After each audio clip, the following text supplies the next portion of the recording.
Hello, everybody, and welcome to another episode of Reading Epic Threads. I'm your host, Patrick Gunnels, joining you from Houston, Texas, this April 2nd, 2025 at 3:46 p.m. Central Daylight Time. I have one piece for you today. It is my own work. I'll be getting to it in a moment. In the meantime, if you are interested in supporting what I do here, it would really help out if you went to tulipblooms.shop. When you go there, you're going to find products that are going to make your skin just better. Why? Well, because they contain stuff that Big Pharma suppresses: castor oil, amaranth oil, argan oil, apricot kernel oil, sea buckthorn fruit oil. It's amazing stuff. Here's one review that we just received today. And by the way, the 5-star reviews pile in like you would not believe. Shelley says, never stop making this. 5 stars, castor blend. My husband got me a bottle to try because he likes to support the channel. I was a little worried because my skin is sensitive and my pores clog easily. He was excited for me to try, so I thought I'd give it a week. I fell in love with it from the first use. It absorbs quickly, doesn't feel sticky or greasy, and makes my skin feel velvety. I use it twice a day, focusing around my eyes at night. I've received a lot of compliments that I'm glowing and look different in a good way.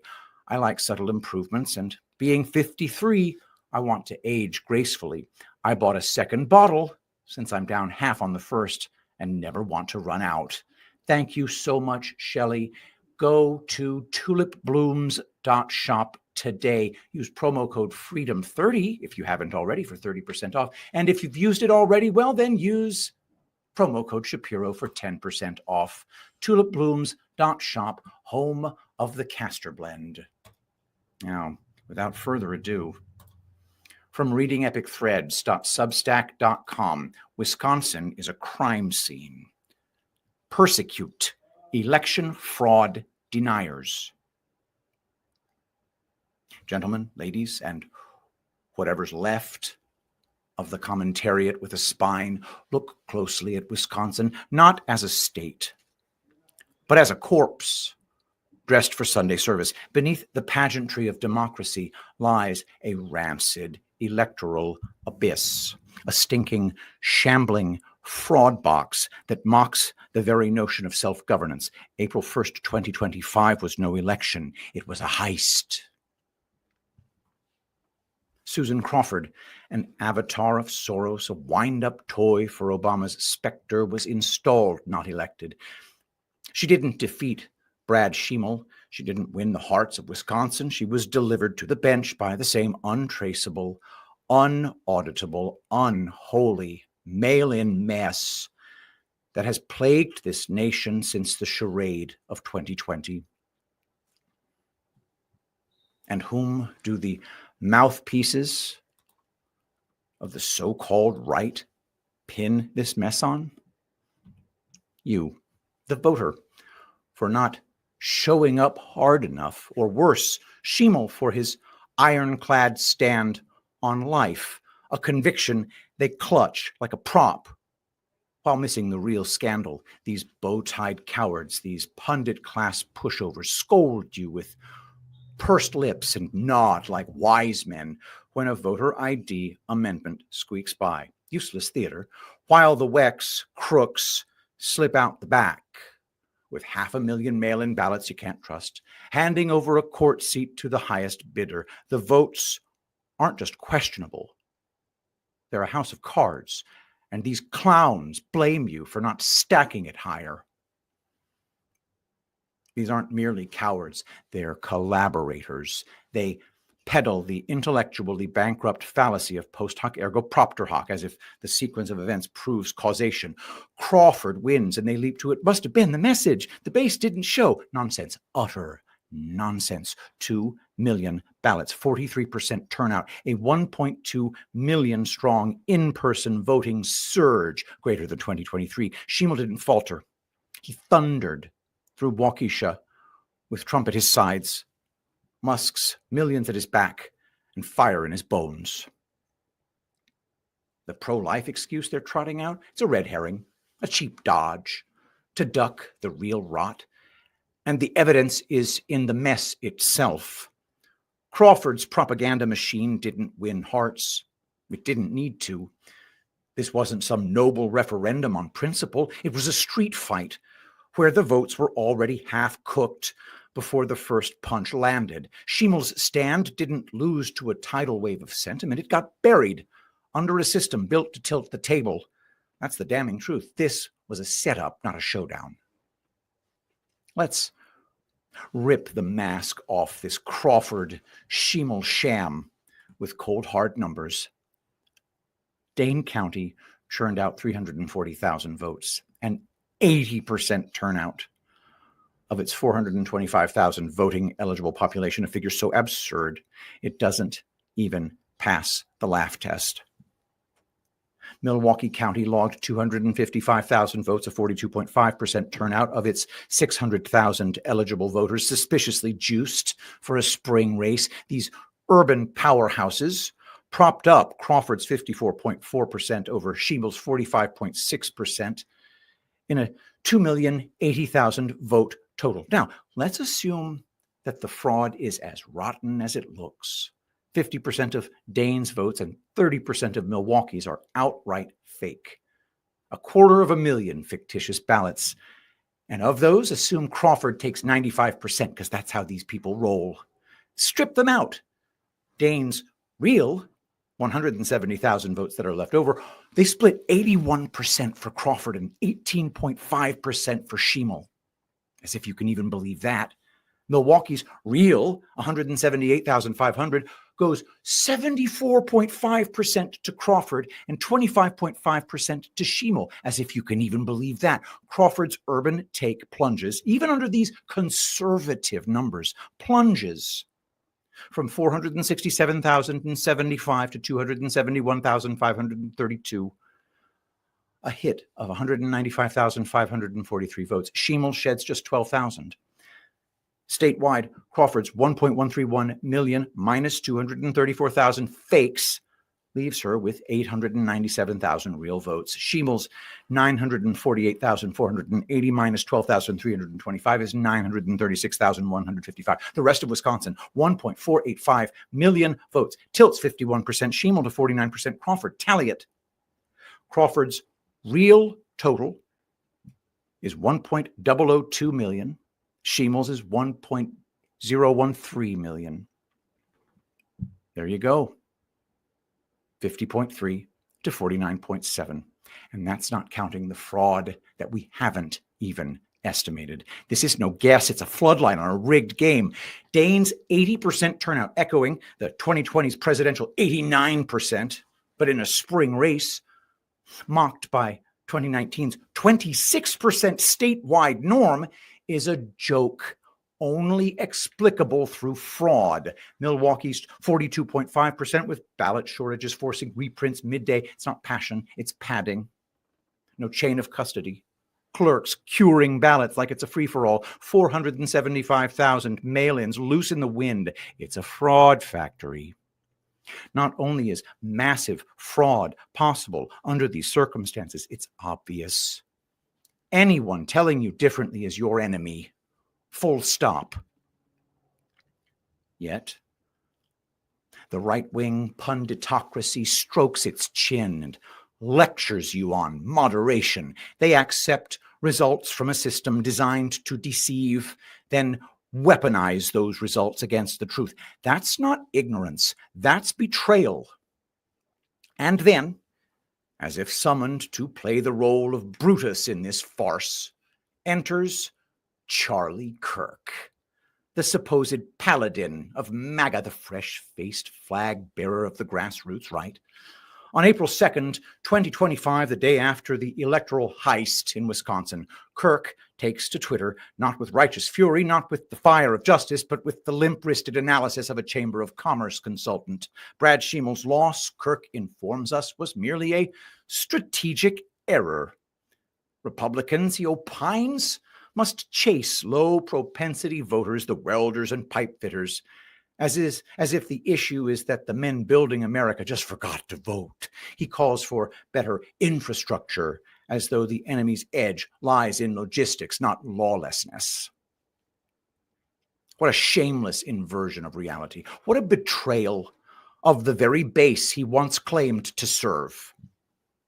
This is the same Charlie Kirk who stood on turning point action stages in 2020, thundering about election fraud, demanding audits in Maricopa, echoing Trump's call to stop the steal. But now, when 475,000 mail-in ballots conjure Susan Crawford's absurd 1.3 million vote total, a number that brushes shoulders with Hillary Clinton's 2016 haul, Kirk dons the blindfold. He forgets Seth Keshel's work. He forgets the drop boxes. He forgets the very architecture of theft he once decried.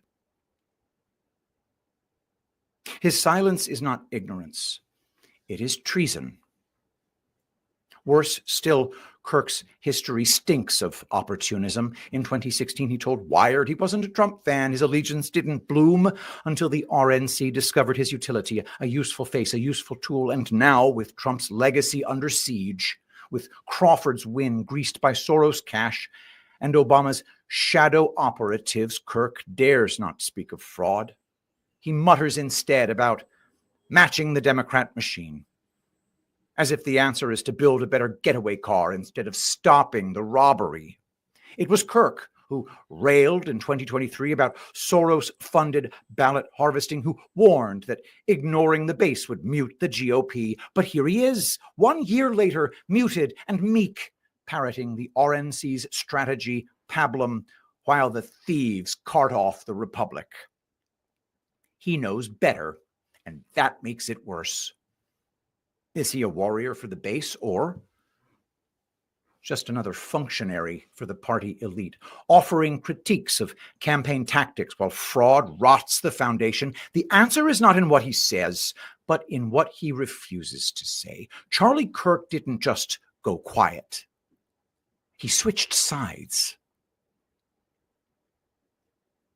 Behold the treachery of Mel, the self-styled village crazy lady on Twitter, whose April 2nd, 2025 tweet stands as a vile testament to betrayal, cloaked in the guise of insight and casting a damning shadow over her supposed loyalty to the conservative cause. She sneers with contempt. Wisconsin is purple, light blue. Brad Schmel is an anti-abortion nutter. This isn't complicated. Stop thinking so deep.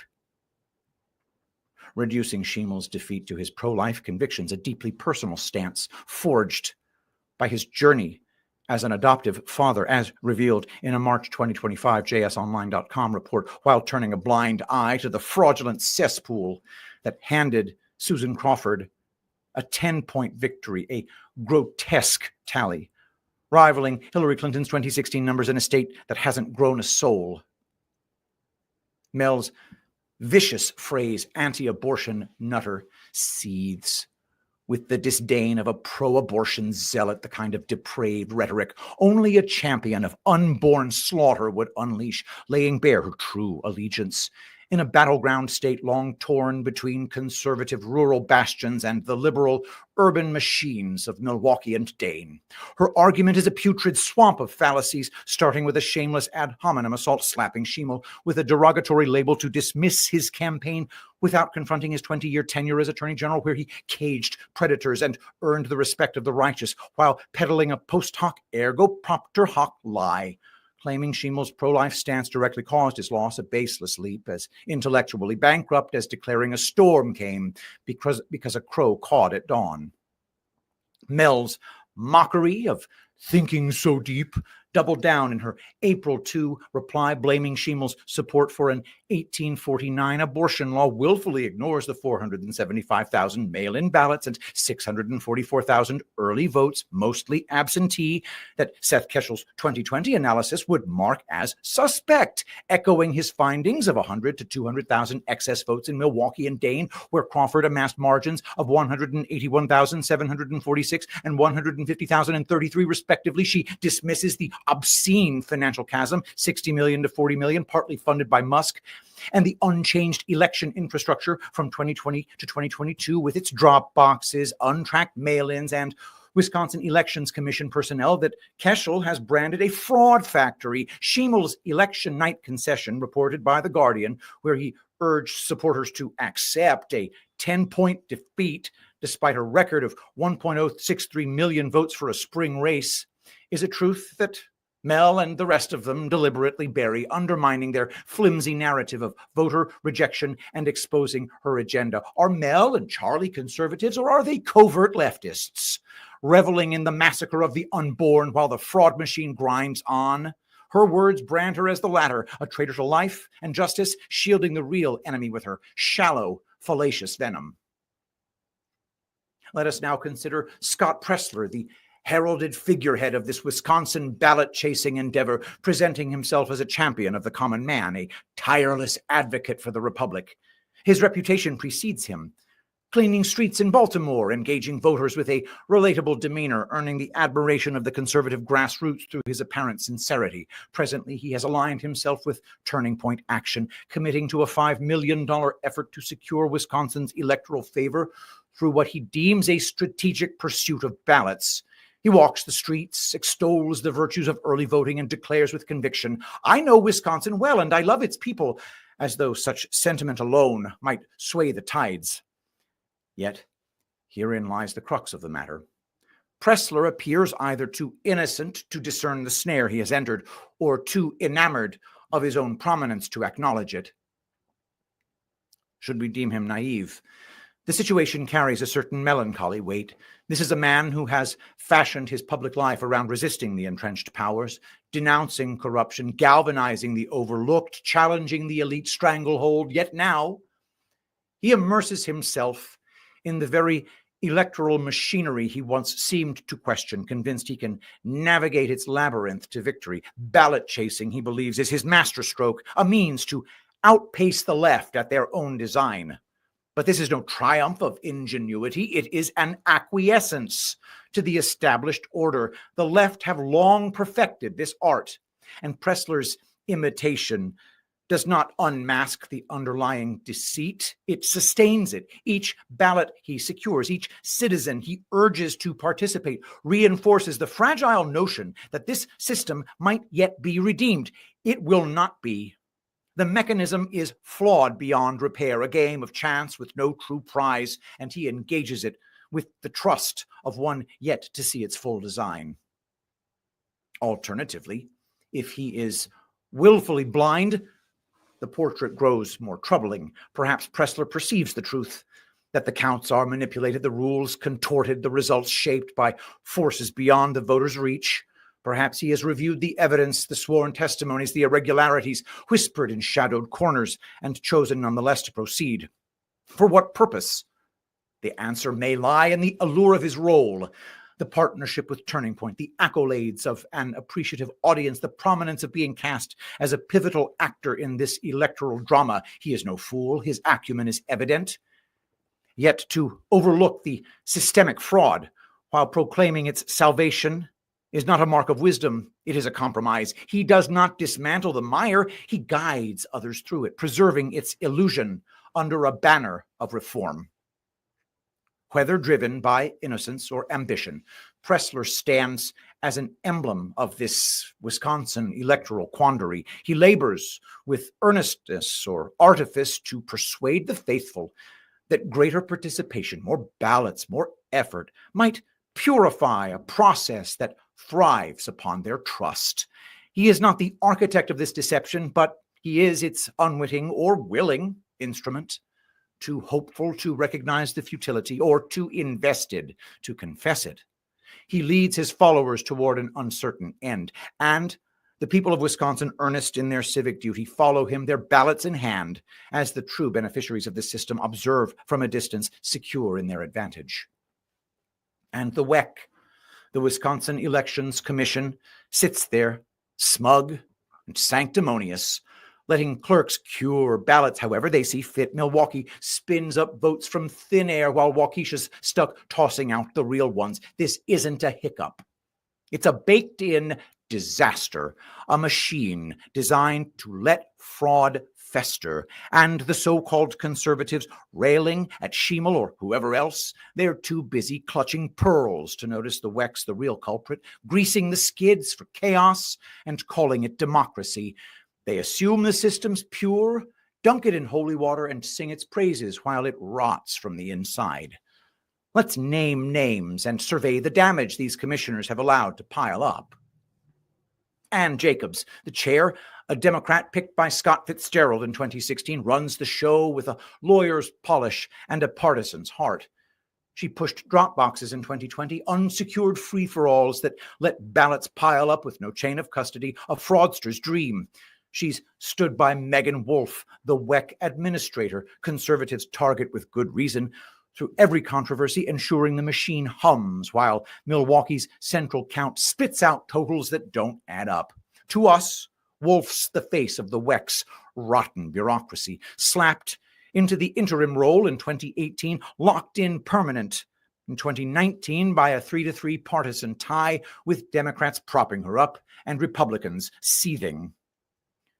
She's ground zero for 2020's election disaster, drop boxes, loose mail-in rules, and centralized counting in Milwaukee that opened the door to fraud. You'll see ex-posts branding her a partisan hack for pushing those drop boxes, later ruled illegal by a Waukesha judge in 2022, and ducking accountability, like when she dodged a Senate subpoena in 2021. Republicans tried to axe her in 2023, voting 14-10 to fire her, but she clung to her chair, citing legal limbo. With Jacobs and the Dems as her shield, she's the gatekeeper of a system that let 475,000 mail-ins in 2025 run wild with no oversight, screwing Schmel, while Dane and Milwaukee churned out unverified ballots. Her nonpartisan tag is a sick joke. Conservatives know she's a cog in the fraud machine, and every fishy vote proves it. Jacobs doesn't have to rig anything herself. She's just holding the door open. Mark Thompson, an Evers appointee from 2019, plays the civil rights crusader while voting to loosen every rule in the book. He backed drop boxes and shielded Wolfe when her job was on the line, keeping the system primed for abuse. He's a cog in a setup where curing ballots turns into a creative writing exercise for clerks, letting Milwaukee's vote dumps slide through the cracks with his blessing. Julie Glancy, Evers' 2021 pick, keeps a lower profile, an ex-school superintendent, not a firebrand. She's gone along with every lax policy, centralized counting, flexible curing, without a peep of dissent, enabling a system where urban clerks pad totals where rural ones get screwed. She's not the mastermind, she's the enabler who doesn't ask questions.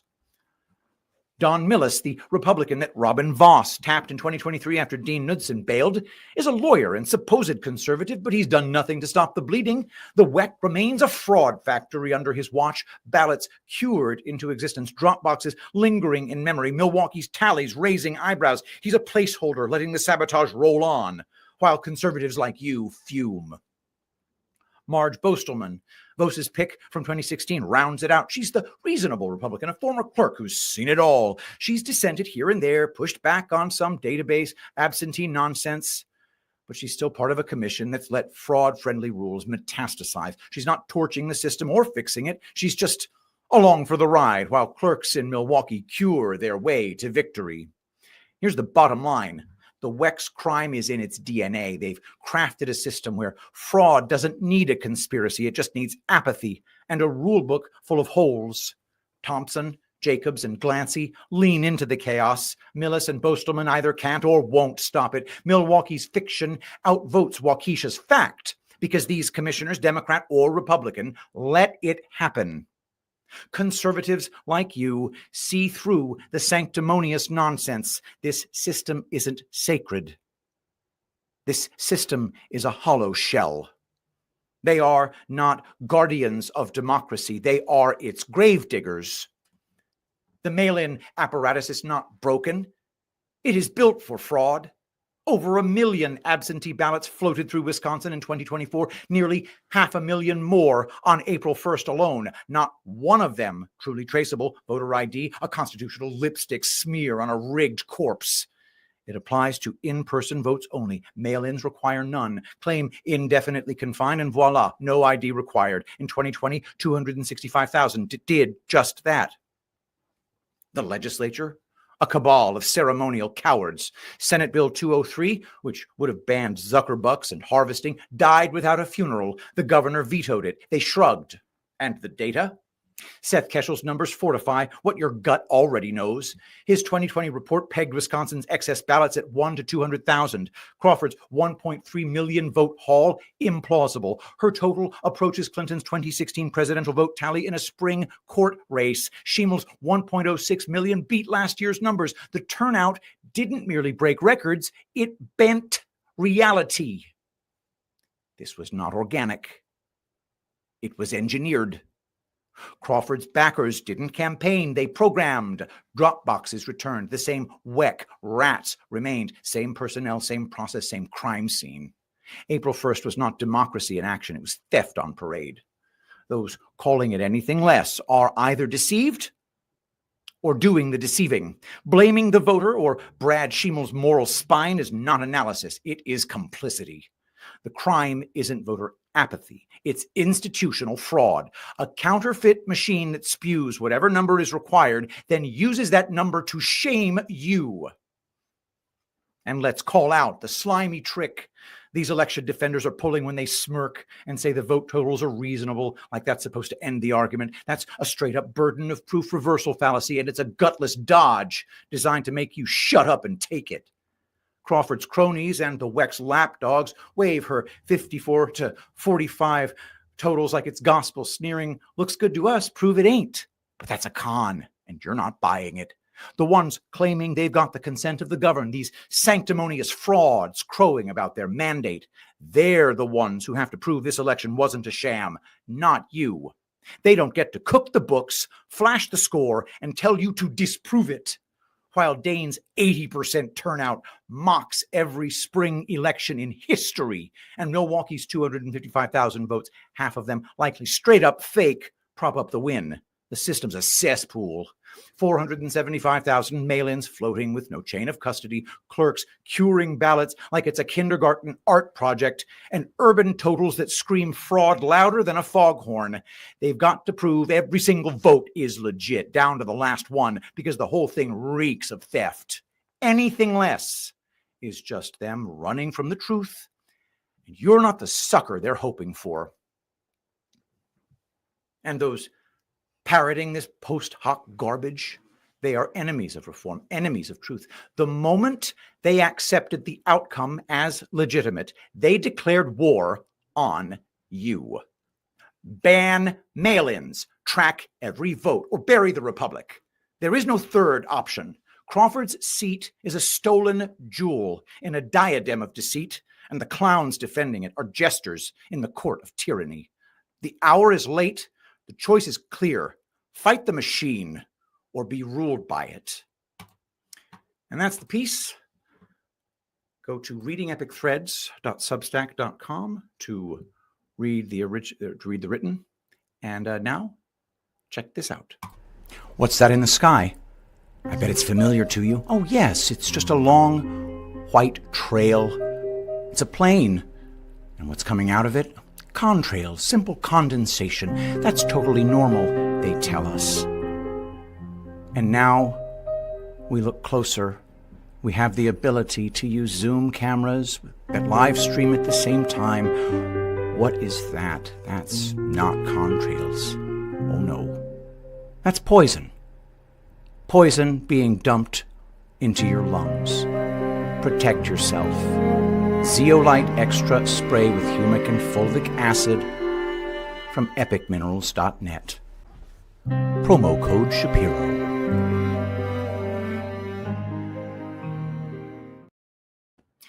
Also, don't forget to go to patricklikesgold.com. You're running out of time if you haven't hoovered up a bunch of gold and silver. The price is about to blow up beyond belief. Go to patricklikesgold.com.